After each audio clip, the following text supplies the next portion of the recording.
The first thing I noticed was the blood on her sleeve. Not much, a thin, rust-cold smear, but it didn't belong there. My daughter clung to my leg the moment she saw me. Her hands trembling, her breath tight, and quick like she'd been running from something only she could see. My mother-in-law waved from the doorway. Too casual, too rehearsed. "Stop being dramatic," she said, as if I'd already accused her of something. I hadn't spoken a word. Not yet. My daughter's face buried into my stomach. Her voice barely a thread. "Daddy, they did it on purpose." My heart didn't race. It slowed, flattened into something cold, methodical.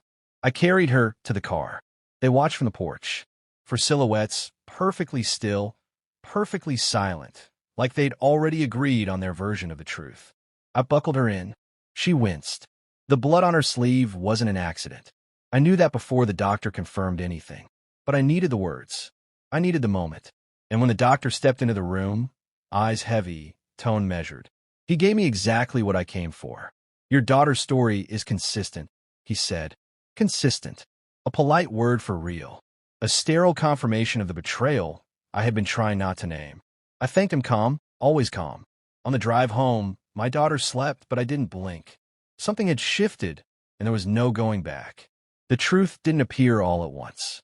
It arrived as fragments, misaligned stories, careless comments, half-finished sentences. My wife had been distant for months, but I told myself it was work, exhaustion, anything except what my instincts whispered when the house grew too quiet. Her family had stepped in more lately, too eagerly, too generously. Offers to take our daughter for the day came packaged with strained smiles and a strange undertone I couldn't name then. Not malice, something worse. Ownership. I ignored the early signs. The missing bandage on her knee that no one explained. The bruise on her elbow that came with a story that kept changing. And my wife, her silence sharpened around the edges whenever I asked simple questions. I tried to convince myself I was paranoid, inventing shadows where none existed. But paranoia has a pattern, and betrayal has a scent. Faint at first, then unmistakable.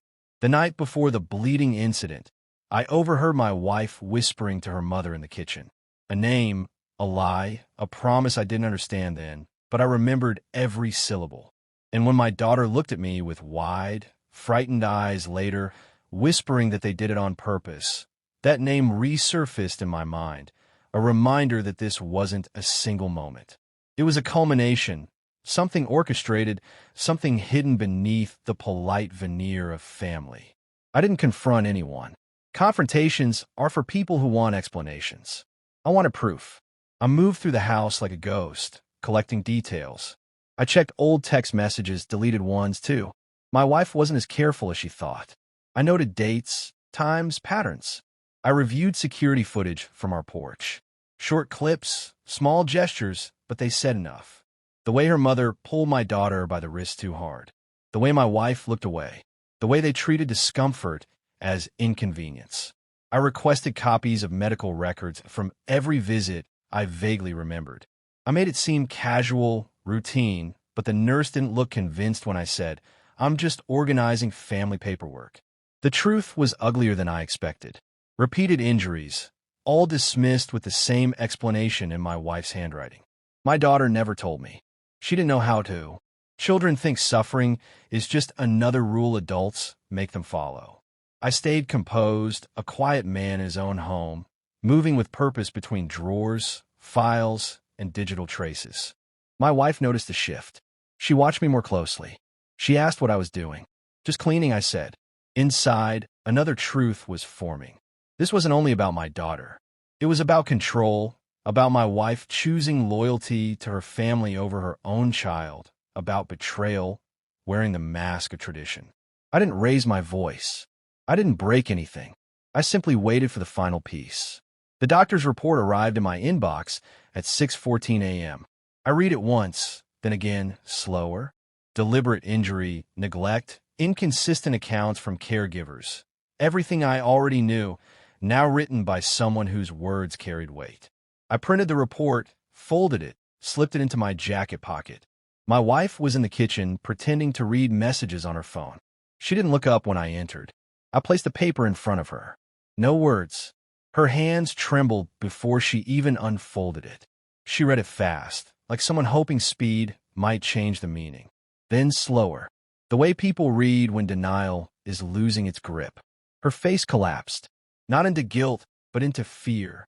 Fear of consequences, not actions. I didn't know it was that serious, she whispered, a lie that broke itself halfway out her throat.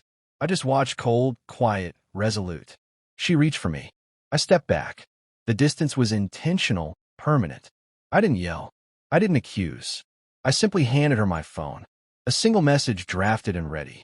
I am reporting this to the authorities, to the courts, to anyone whose involvement would ensure her family never touched my daughter again. Her eyes' snorts widened. She shook her head. Please don't do this. We can fix it. I almost laughed. Fix. This wasn't a mistake. It was a pattern, a choice. My daughter, I said, is not your family's property. Her breath stuttered. Mine didn't. I pressed send. Calm, precise, final. In that moment, she understood. Not the moral weight, but the strategic one. She had already lost. The house feels different now. Lighter, quieter. My daughter sleeps peacefully again. No flinching. No whisperkenfestjens. I watch her sometimes, not out of fear, but out of gratitude that I acted before the damage became permanent. People call what I did revenge. It wasn't. It was correction, a recalibration of loyalty, a redefining of what family means. My wife still sends messages. Long ones, apologies shaped like traps. I don't answer. Silence is the cleanest closure. The final truth is simple. They taught my daughter fear.